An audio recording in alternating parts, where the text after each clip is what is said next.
श्रीगणेशाय नमः। अथ श्री देवी कूष्माण्डा स्तोत्रम्। ध्यानम्। या देवी सर्वभूतेषु कूष्माण्डारूपेण संस्थिता, नमस्तस्यै नमस्तस्यै नमस्तस्यै नमो नमः। सुरासम्पूर्णकलशम् रुधिराप्लुतमेव च दधाना हस्तपद्माभ्याम् कूष्माण्डा शुभदास्तु मे। वन्दे वाञ्छितकामार्थम् चन्द्रार्धकृतशेखराम् सिंहारूढामष्टभुजाम् कूष्माण्डां च यशस्विनीम्। भास्वरां भानुनिभामनाहतस्थितां चतुर्थदुर्गां त्रिनेत्रां कमण्डलुचापबाणपद्मसुधाकलश चक्रगदाजपवटीधरां पटाम्बरपरिधानां कमनीयां मृदुहास्या नानालङ्कारभूषिताम्। मञ्जीरहारकेयूरकिङ्किणी रत्नकुण्डलमण्डितां प्रफुल्लवदनां चारुचिबुकां कान्त कपोलां तुङ्गकुचां कोलाङ्गीं स्मेरमुखीं क्षीणकटिं निम्ननाभिं नितम्बनीं। दुर्गतिनाशिनी त्वं हि दारिद्र्यादिविनाशिनी जयदा धनदा त्वं हि कूष्माण्डे प्रणमाम्यहम्। जगन्माता जगत्कर्त्री जगदाधाररूपिणी चराचरेश्वरी त्वं हि कूष्माण्डे प्रणमाम्यहम्। त्रैलोक्यसुन्दरी त्वं हि दुःखशोकनिवारिणी परमानन्दमयी त्वं हि कूष्माण्डे प्रणमाम्यहम्। हसरै मे शिरः पातु कूष्माण्डा भवनाशिनी हसलकरी नेत्रेऽथ हसरौश्च ललाटकम्। कौमारी पातु सर्वगात्रे वाराही उत्तरे तथा पूर्वे पातु वैष्णवी इन्द्राणी दक्षिणे मम। दिग्दिक्षु सर्वत्रैव कुम्बीजं सर्वदावतु। श्रीकूष्माण्डा देव्यार्पणमस्तु। या देवी सर्वभूतेषु कूष्माण्डारूपेण संस्थिता, नमस्तस्यै नमस्तस्यै नमस्तस्यै नमो नमः। सुरासम्पूर्णकलशम् रुधिराप्लुतमेव च दधाना हस्तपद्माभ्याम् कूष्माण्डा शुभदास्तु मे। वन्दे वाञ्छितकामार्थम् चन्द्रार्धकृतशेखराम् सिंहारूढामष्टभुजाम् कूष्माण्डां च यशस्विनीम्। भास्वरां भानुनिभामनाहतस्थितां चतुर्थदुर्गां त्रिनेत्रां कमण्डलुचापबाणपद्मसुधाकलश चक्रगदाजपवटीधरां पटाम्बरपरिधानां कमनीयां मृदुहास्या नानालङ्कारभूषिताम्। मञ्जीरहारकेयूरकिङ्किणी रत्नकुण्डलमण्डितां प्रफुल्लवदनां चारुचिबुकां कान्त कपोलां तुङ्गकुचां कोलाङ्गीं स्मेरमुखीं क्षीणकटिं निम्ननाभिं नितम्बनीं। दुर्गतिनाशिनी त्वं हि दारिद्र्यादिविनाशिनी जयदा धनदा त्वं हि कूष्माण्डे प्रणमाम्यहम्। जगन्माता जगत्कर्त्री जगदाधाररूपिणी चराचरेश्वरी त्वं हि कूष्माण्डे प्रणमाम्यहम्। त्रैलोक्यसुन्दरी त्वं हि दुःखशोकनिवारिणी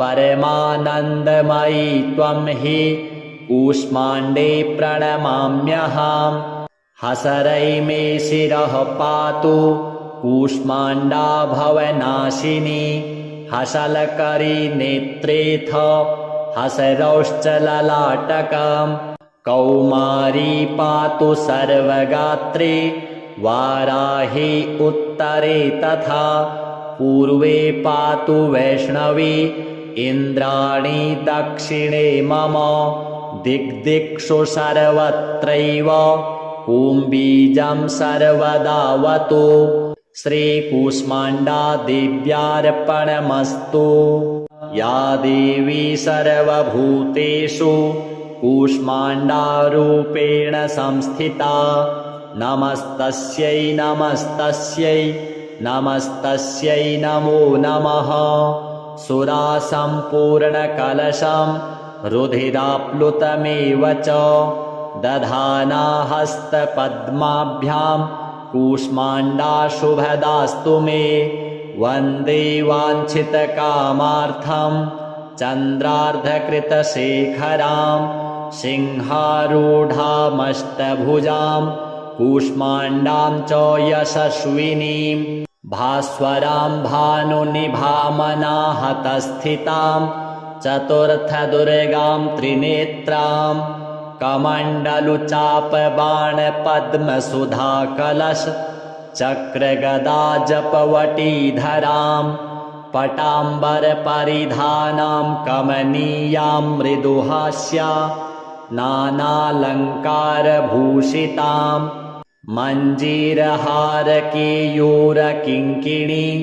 रत्नकुण्डलमण्डितां प्रफुल्लवदनां चारुचिबुकां कान्त कपोलां तुङ्गकुचां कोलाङ्गीं स्मेरमुखीं क्षीणकटिं निम्ननाभिं नितम्बनीं दुर्गतिनाशिनी त्वं हि दारिद्र्यादिविनाशिनी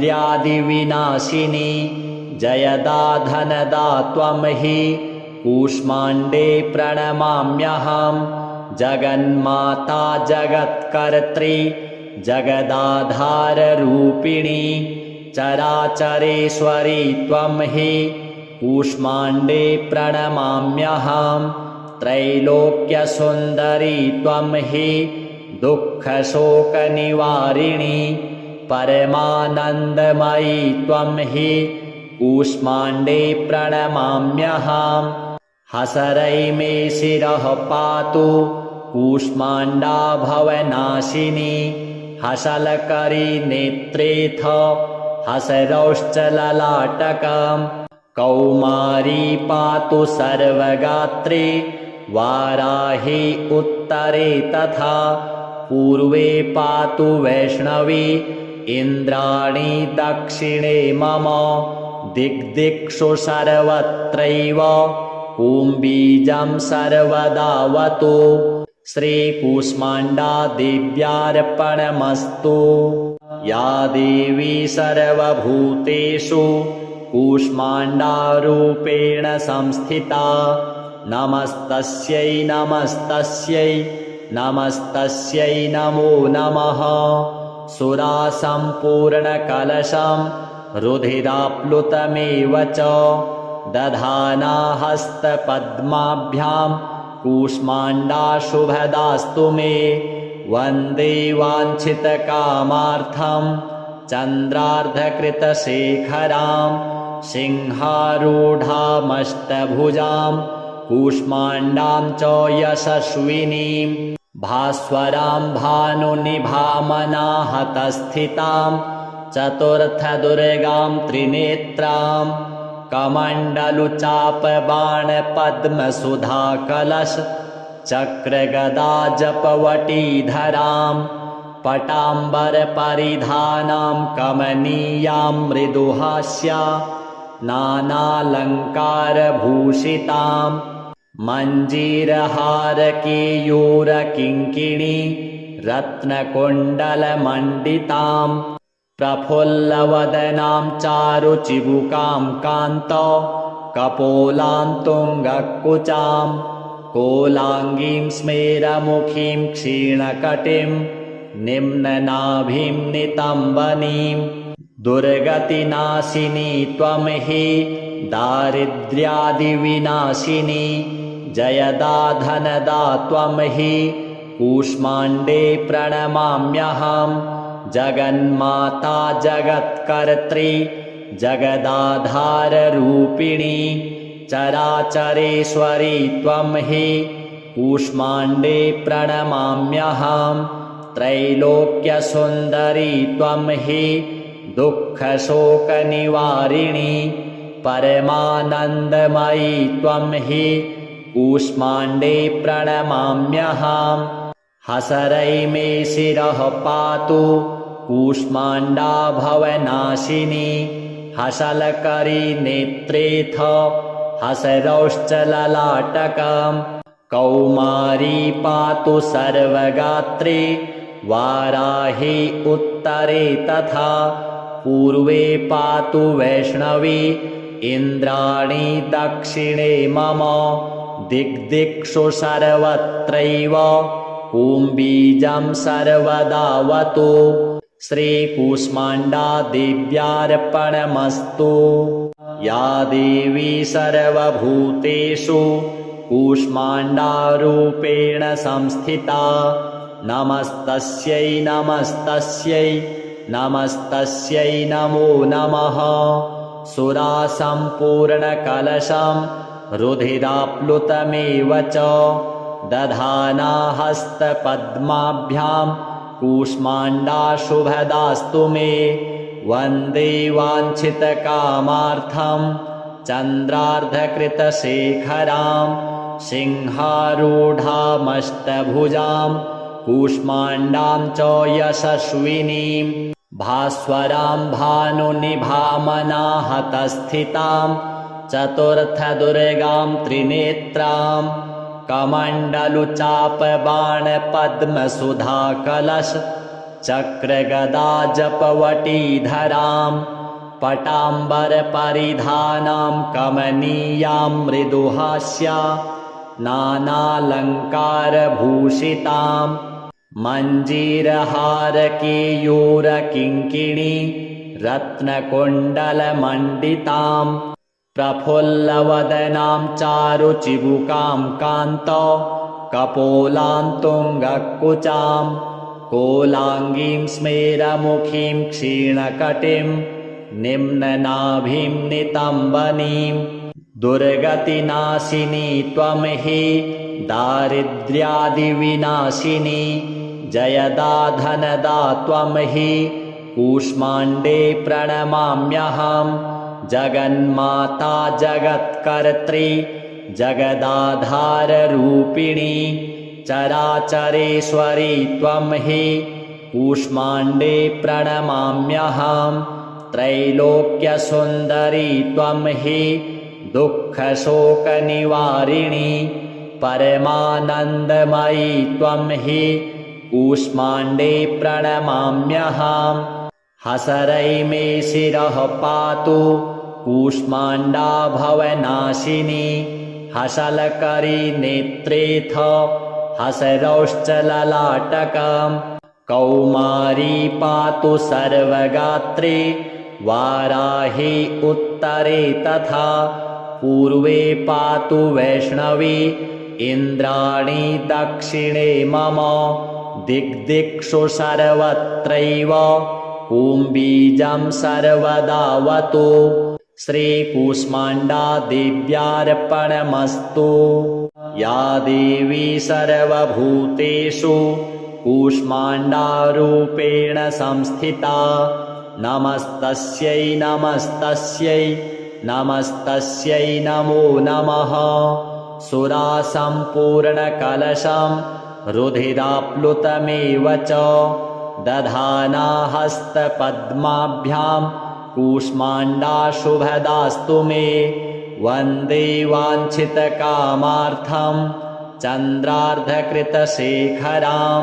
सिंहारूढामष्टभुजां कूष्माण्डां च यशस्विनीं भास्वरां भानुनिभामनाहतस्थितां चतुर्थदुर्गां त्रिनेत्रां कमण्डलुचापबाणपद्मसुधाकलश चक्रगदाजपवटीधरां पटाम्बरपरिधानां कमनीयां मृदुहास्या नानालङ्कारभूषितां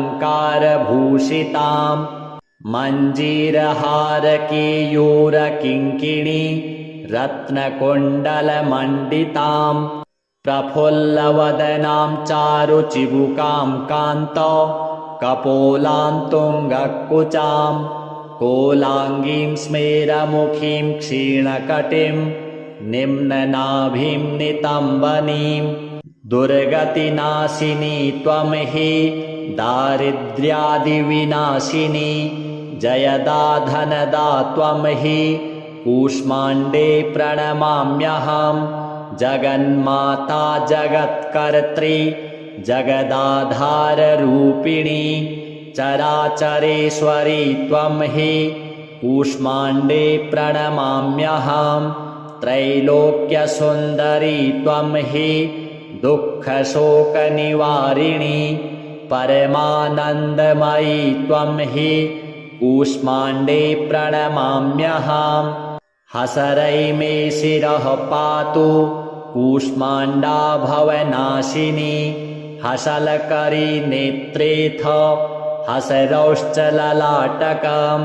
कौमारी पातु सर्वगात्रे वाराही उत्तरे तथा पूर्वे पातु वैष्णवी इन्द्राणी दक्षिणे मम दिग्दिक्षु सर्वत्रैव कुम्बीजं सर्वदावतु श्रीकूष्माण्डा देव्यार्पणमस्तु या देवी सर्वभूतेषु कूष्माण्डारूपेण संस्थिता नमस्तस्यै नमस्तस्यै नमस्तस्यै नमो नमः सुरासम्पूर्णकलशं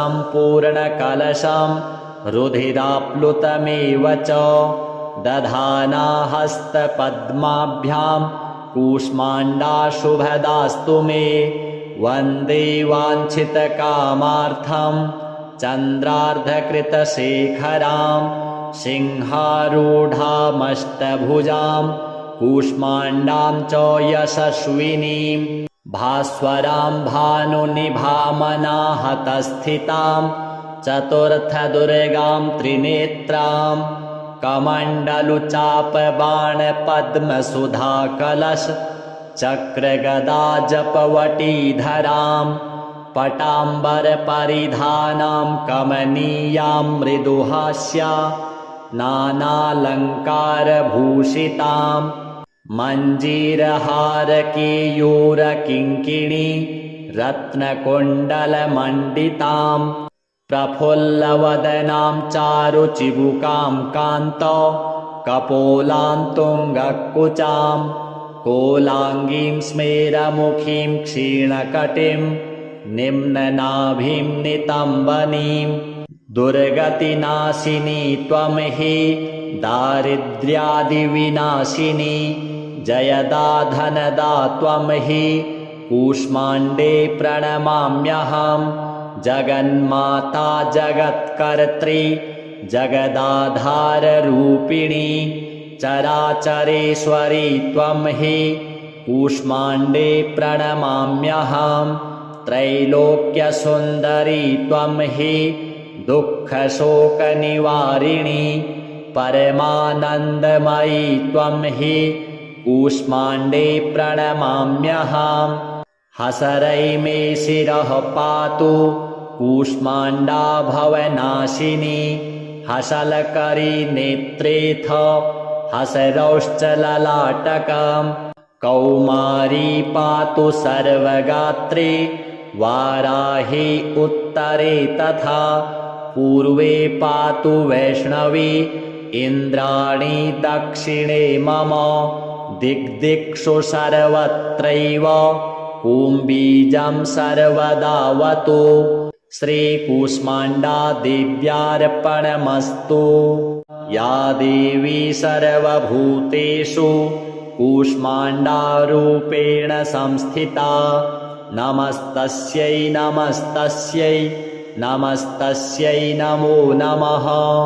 सुरासम्पूर्णकलशं रुधिराप्लुतमेव च दधाना हस्तपद्माभ्यां कूष्माण्डा शुभदास्तु मे।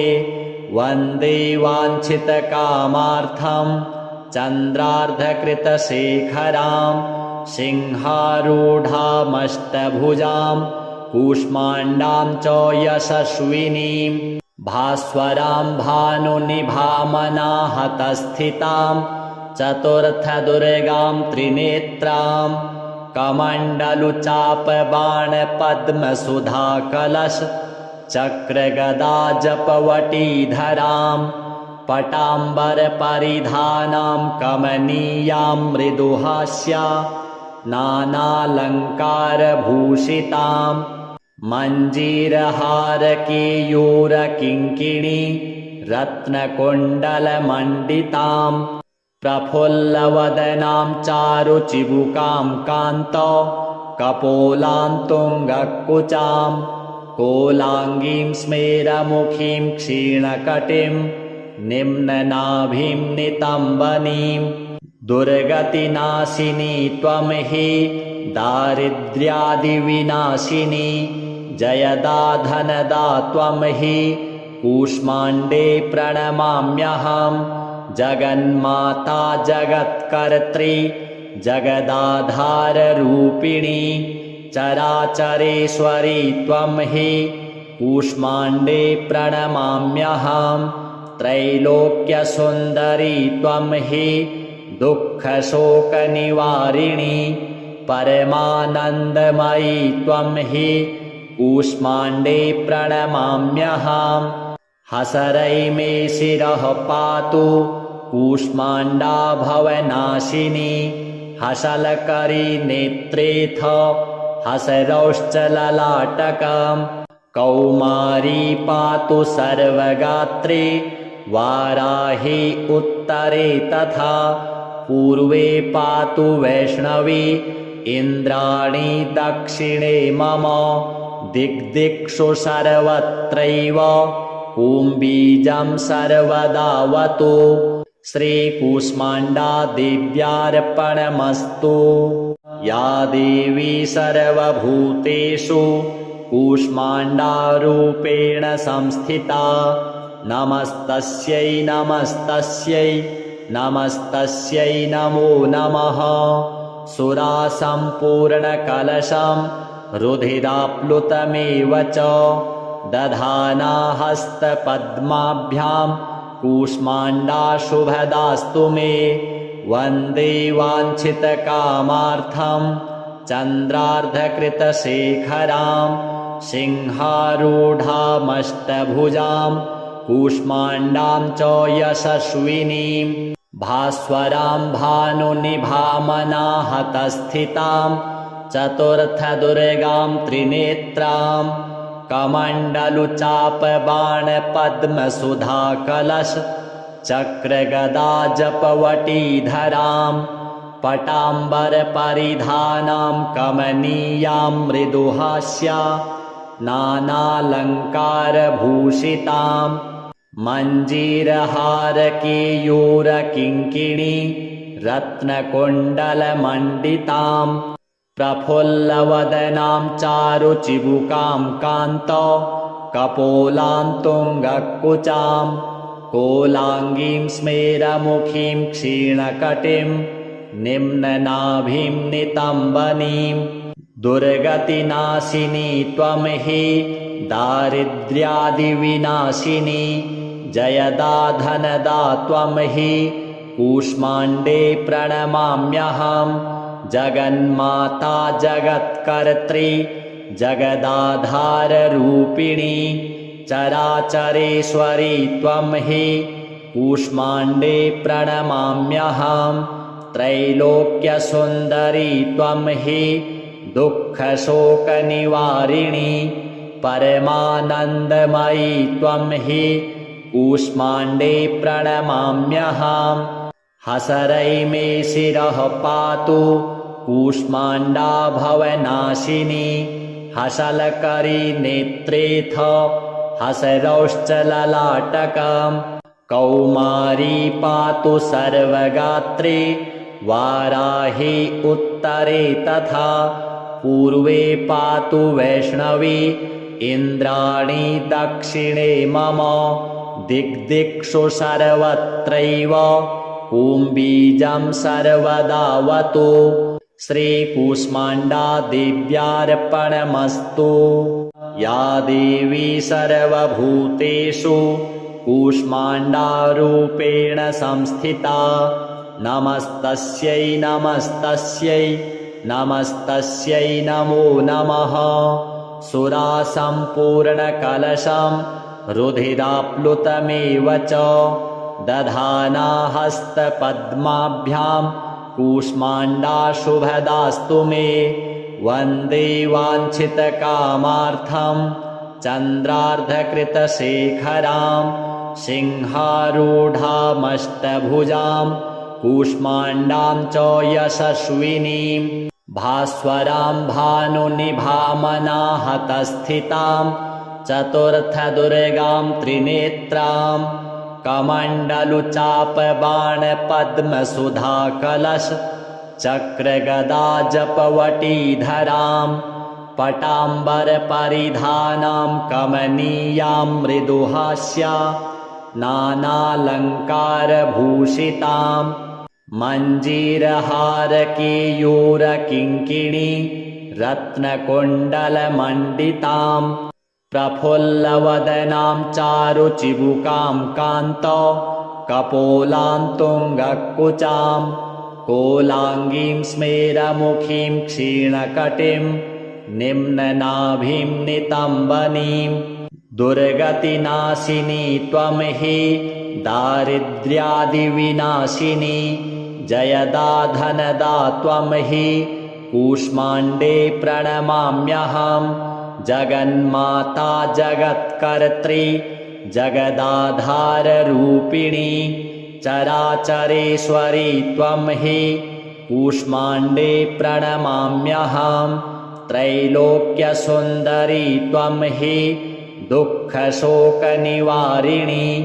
परमानन्दमयी त्वं हि कूष्माण्डे प्रणमाम्यहम् हसरै मे शिरः पातु कूष्माण्डा भवनाशिनी हसलकरी नेत्रेऽथ हसरौश्च ललाटकम् कौमारी पातु सर्वगात्रे वाराही उत्तरे तथा पूर्वे पातु वैष्णवी इन्द्राणी दक्षिणे मम दिग्दिक्षु सर्वत्रैव कुम्बीजं सर्वदावतु श्रीकूष्माण्डा देव्यार्पणमस्तु या देवी सर्वभूतेषु कूष्माण्डारूपेण संस्थिता नमस्तस्यै नमस्तस्यै नमस्तस्यै नमो नमः सुरासम्पूर्णकलशं रुधिराप्लुतमेव च दधाना हस्तपद्माभ्यां कूष्माण्डा शुभदास्तु मे वन्दे वाञ्छितकामार्थं चन्द्रार्धकृतशेखरां सिंहारूढामष्टभुजां कूष्माण्डां च यशस्विनीं भास्वरां भानुनिभामनाहतस्थितां चतुर्थदुर्गां त्रिनेत्रां कमण्डलुचापबाणपद्मसुधाकलश चक्रगदाजपवटीधरां पटाम्बरपरिधानां कमनीयां मृदुहास्या नानालङ्कारभूषितां मञ्जीरहारकेयूरकिङ्किणी रत्नकुण्डलमण्डितां प्रफुल्लवदनां चारुचिबुकां कान्त कपोलां तुङ्गकुचां कोलाङ्गीं स्मेरमुखीं क्षीणकटिं निम्ननाभिं नितम्बनीं दुर्गतिनाशिनी त्वं हि दारिद्र्यादिविनाशिनी जयदा धनदा त्वं हि कूष्माण्डे प्रणमाम्यहं जगन्माता जगत्कर्त्री जगदाधाररूपिणी चराचरेश्वरी त्वं हि कूष्माण्डे प्रणमाम्यहं त्रैलोक्यसुन्दरी त्वं हि दुःखशोकनिवारिणी परमानन्दमयी त्वं हि कूष्माण्डे प्रणमाम्यहं हसरै मे शिरः पातु कूष्माण्डा भवनाशिनी हसलकरी नेत्रेऽथ हसरौश्चललाटकं कौमारी पातु सर्वगात्रे वाराही उत्तरे तथा पूर्वे पातु वैष्णवी इन्द्राणी दक्षिणे मम दिग्दिक्षु सर्वत्रैव कुम्बीजं सर्वदावतु श्रीकूष्माण्डा देव्यार्पणमस्तु।